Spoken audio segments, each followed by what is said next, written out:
आज हम क्या करेंगे, इस एलटी पैनल के बारे में बेसिक सी जानकारी ले लेंगे जो खासकर हमारे समझ में आना चाहिए या इंटरव्यू में हमसे पूछ लेते हैं।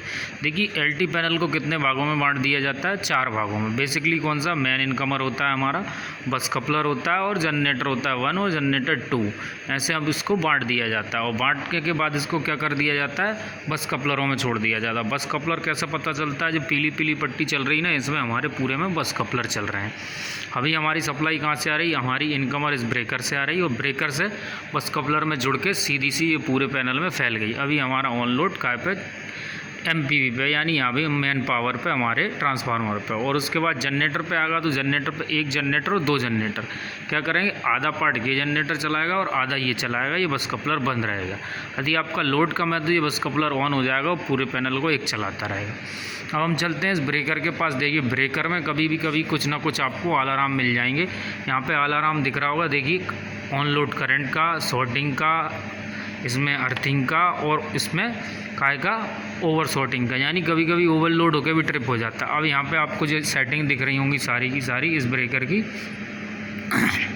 जी हमारी ऑन लोड की सेटिंग है। ऑन लोड हमारा कितने पे?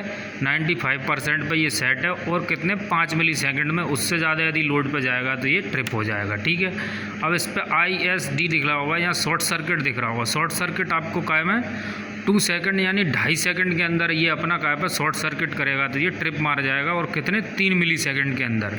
यदि ये 2.5 एम्पियर से ज़्यादा, आपको समझ में आ रहा है, 2.5 एम्पियर से ज़्यादा और 3 मिली सेकेंड से यदि ये शॉर्ट सर्किट ज़्यादा करता है तो ये गिर जाए। 2.5 एम्पियर करंट है और 3 मिली सेकेंड अपना टाइम डला हुआ है इसमें। ठीक है, अब नीचे आता है अर्थिंग का। देखिए, A, B और C। यदि ये C जो आपको दिख रहा है, इसमें कैलकुलेशन करनी पड़ती है। जैसे 1 2 3 जी 800 एम्पियर का है तो इसको काय से करनी पड़ेगी? 8 से करना पड़ेगी। ठीक है, तो ये अपना क्या? यदि 1 2 3 यदि ये 0.3 भी यदि लीक करेगा, यानी 0.3 एम्पियर यानी 3 एम्पियर भी लीक करेगा तो हमारा ये 3 सेकंड के अंदर इसको नीचे गिरा देगा कि आपका अर्थिंग लीकेज हो रहा है। और कभी भी कोई भी अलार्म आएगा वो यहाँ से आएगा इसमें। ठीक है, और ये हमारी पिन बाहर आ जाएगी यहाँ से और ये रीसेट हो जाएगा। और कभी ये ब्रेकर चार्ज ना हो ऑटोमेटिक तो ये हैंडल निकाल के आपको ऐसे ऐसे हिला के इसको चार्ज कर लेना। यहाँ पे स्प्रिंग ओके लिखा आ जाएगा और यहाँ से आपको बटन दबा देनी, ऑन हो जाएगा और यहाँ से ऑफ हो जाएगा। ठीक है, अभी ये हमारा आपको समझ में आ गया पैनल का मेन ब्रेकर मेन ब्रेकर का काम क्या होता है? ट्रांसफार्मर से सप्लाई लेके सीधी बस कपलर को देगा और बस कपलर दोनों में पैनलों में अपने में बराबर छोड़ देगा। फिर हम धीरे धीरे पावर डिवाइस पूरी डिस्ट्रीब्यूट कर देते हैं। जैसे 1 2 3 यहाँ पे आपको जैसा जिसके हिसाब से ज़रूरत है, ये 250 एम्पियर के, नीचे 250 एम्पियर का, ऐसे ये घटते बढ़ते आपको जैसे भी लगता हो, ठीक है, वैसे करते रहेंगे। और इस मेन पैनल के साथ में कैपेसिटर पैनल काम करता है। कैपेसिटर पैनल क्या काम करता है? पावर फैक्टर को मेंटेन करता है। जब लोड बढ़ता है तो ये हमारा कैपेसिटर ऑटोमेटिकली काम करता रहता है इस पैनल के साथ। यदि ये पैनल देखिए कभी काम ना करे तो आपको यहाँ से ऑटो मैनुअल स्विच दिख रहा है, यहाँ से ऐसे इसको ऑटो से हटा के मैनुअल पे करके आप यहीं से इसको चालू कर देंगे या यहीं से ऑफ़ कर देंगे। ठीक है, आपकी जैसी ज़रूरत हो। और वैसे इसको भी यहाँ पे इधर घुमा के यहाँ पे मैनुअल पे ला के ये आप ये बटन दबाएंगे हरा वाला तो ये ऑन हो जाएगा और ऑफ़ करने के लिए लाल बटन हो जाएगा। ठीक है, अब आपको सब वहाँ से नहीं करना है, यदि पैनल यहाँ से ऑपरेट करना है। देखिए, डिस्प्ले पे शो कर रहा है अभी हमारा ट्रांसफार्मर का पे चल रहा है लोड 413 वोल्टेज और 265 एम्पियर चल रहा है। अब ये पूरा पैनल आपको वहाँ नहीं जाना है, वहाँ पे नहीं जाना है। चालू बंद करने के लिए आप नहीं जाना चाहते हो तो यहीं से क्या करोगे? आप यहाँ से घुमा के इसको 1 नंबर पे कर लोगे, यहाँ पे रोटरी स्विच को। ठीक है, फिर सबसे पहले आपको क्या करना है? यहाँ पे आपको दिख रहा होगा TR, जो दिख रहा है TR, यानी हमारा ट्रांसफार्मर यहाँ से ब्रेकर। जो ब्रेकर अभी मैंने आपको दिखाया था, जो दिख रहा है वो वाला, वो आप यहीं से ऑन कर सकते हो। ट्रांसफार्मर ऑन हो जाएगा। उसके बाद ये आपको BC दिख रही होगी, ये BC भी यहीं से ब्रेकर सब अपना यहाँ से ऑन हो जाएगा। कौन सा? बस कपलर। ठीक है, यदि ये सब नहीं है, लाइट नहीं है, तो फिर आपको सबसे पहले क्या करना पड़ेगी?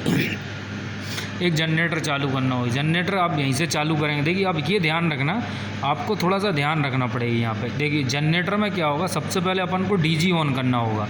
यहाँ से DG ऑन करने के लिए नीचे वाले बटन यूज़ करने होंगे। यहाँ पे आपका लिखा होगा DG स्टार्ट। देखिए, सीधा लिखा आ रहा ना यहाँ पे DG स्टार्ट, DG स्टॉप।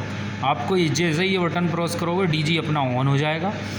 और ऊपर ये काय का डीजी के कपलर का, जहाँ से जो आपको दिख रहा है जैसे हमारा वो वाला ब्रेकर का, ये अपना काय का डीजी के कपलर का, ये डीजी का बस कपलर यहीं से लग जाएगा और यहीं से कट जाएगा।